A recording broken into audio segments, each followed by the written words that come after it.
सृष्टी लहान असल्यापासूनच खूप हट्टी होती. आई विना पोऊर म्हणून सर्वच जण तिला जपायचे. आजीची तर ती खूपच लाडकी होती. बाबांचे दुसरे लग्न लावायचा प्रयत्न सुरू होता, पण ही 8 वर्षाची चिमुरडी काही ना काही करून मोडून काढत होती. दोन्ही आजीबाई समजावून दमल्या तिला.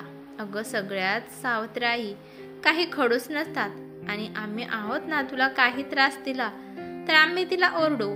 पण तिच्या मनात सारखी भीती होती. पिक्चरमध्ये दाखवतात अशी तशी ही आई मला त्रास देईल. बाबा पण तिचेच ऐकतील. आणि तिच्या आईची शेवटची आठवण म्हणजे तिचे मंगळसूत्र, ते पण त्या आईला देतील असेच तिला वाटायचं. सर्वांनाच काळजी वाटत होती. तिला कसे समजावून सांगावे. तिची आई म्हणजे मनीषा एका अपघातात 1.5 वर्षापूर्वी गेली. तेव्हापासून हिला सर्वजण जपत होते, पण आता तिचा हा हट्ट म्हणजे जरा अतिच होता. कसे सांगावे आता हिला. तिच्या बाबांच्या आईनं तिच्याच मावस भावाची मुलगी पसंत केली. तिचे पण लग्न होऊन घटस्फोट झाला होता. तिला एक मुलगा होता, पण ही चिमुरडी ऐकायला तयारच नव्हती. तो मुलगा म्हणजे त्याचे लाड होणार, माझे नाही, हा एकच हट्ट धरून बसली. तिच्या हट्टापुढं सचिन पण नाही म्हणाला. दोन्ही आजी अजून चिंतेत गेल्या. शेवटी मनीषाच्या आईनं तोडगा काढला. मनीषाची एक मैत्रीण, वय वाढलेलं होतं, त्यात परिस्थिती नाही म्हणून लग्न होत नव्हते. तिच्या घरी जाऊन तिने सर्व परिस्थिती सांगितली. ते सर्व ऐकले तर सोनाली लग्नाला तयार झाली. त्यामुळे दोघी आजीबाईंना बरे वाटले. आता सचिन काय म्हणतोय आपण म्हणून त्यांना काळजी वाटत होती. सासूबाई बोलतायत म्हणून जावई तयार झाला मुलीला भेटायला. सचिनने सोनालीची भेट घ्यायची ठरवली, आणि फक्त सृष्टीच्या भविष्यासाठी आणि आपल्या आईच्या इच्छेसाठी. मी तयार आहे, माझ्याकडून बाकी कसलीच अपेक्षा करू नकोस असे त्याने आधीच सांगितलं. सोनालीला हे ऐकताच खूप वाईट वाटलं, पण किती उदास. घरच्यांचे टोमणे ऐकायचे म्हणून ती तयार झाली. लग्न झाले. तिच्या घरची काहीच परिस्थिती नव्हती, त्यामुळे त्यांनी तिला कोणताच दागिना केला नाही. आणि सृष्टीने आपल्या आईचं मंगळसूत्र काही दिले नाहीत. शेवटी मनीषाच्या आईनेच तिची आई होऊन सर्व काही केले. सृष्टी तिला खूप त्रास द्यायची. दुसरी आई अशीच हाक मारायची. ती ओरडली की मुद्दाम खोटे रडायची. सोनालीला 2 महिन्यात सर्व गोष्टींचा अंदाज आला. दोन्ही आजींना आधीपासूनच माहीत होते, त्यामुळे त्या सोनालीला काहीच बोलायच्या नाहीत. त्या उलट तिला म्हणायच्या, मारलीस तरी चालेल, पण सचिनला मात्र अजिबात सहन व्हायचे नाही. सोनालीने मग तिच्या मैत्रिणीला म्हणजे तिच्या शाळेतल्या टीचरला सांगून एक प्लॅन तयार केला आणि सचिनला खऱ्या परिस्थितीची जाणीव करून दिली. त्याने त्या दोघींचे आभार मानले आणि गोड बोलून सृष्टीला योग्य शब्दात समज दिली. तसंच यापुढे तिने सोनालीशी नीट वागावं, तिचे ऐकायचं असे कबूल करून घेतले. सृष्टीने खूप तमाशा केला, पण तिची बाजू घेणार कोणी नाही हे तिला आता समजले होते. सोनालीचा खूप राग यायचा तिला. सोनाली तिला खूप समजावून घेत असे. हळूहळू सोनाली आणि सचिनचे नाते पण फुलत होते, पण नवरा बायकोचे नाते त्यांच्यात कधीच नव्हते. आणि ते सचिनने तिला आधीच सांगितलं होतं. तिला खूप वाईट वाटायचं. तिच्या अपेक्षा तिने मनात तशाच ठेवल्या. सृष्टीला तिने कधी सावत्रपणा दाखवला नाही, पण सृष्टी मात्र नेहमीच तिच्याशी वाद घालायची. हळूहळू सृष्टी मोठी होत होती. सचिन कामानिमित्ताने सतत बाहेर असायचा.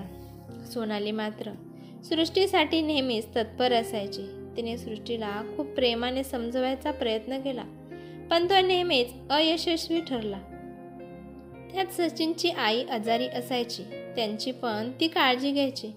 त्यांनी एकदा सोनालीला बोलावून सांगितलं, मला खूप काळजी होती बघ ह्या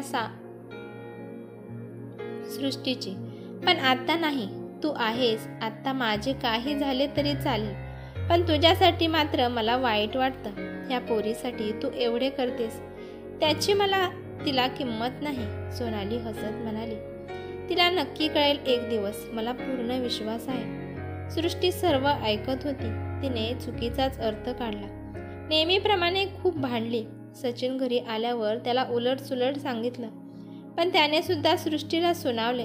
रागाने ती जेवली नाही म्हणून सोनाली सुद्धा जेवली नाही. तिची समजूत काढायला गेल्यावर तिने सांगितलं, मला तुझ्या आईची जागा नको, तिची आठवण म्हणून असलेला हा दागिना म्हणजे मंगळसूत्र पण नको.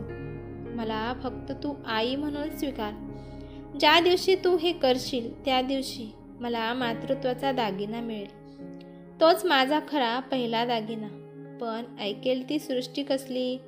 आहे तसेच चालू राहिले. काही दिवसांनी आजीची तब्येत बिघडली.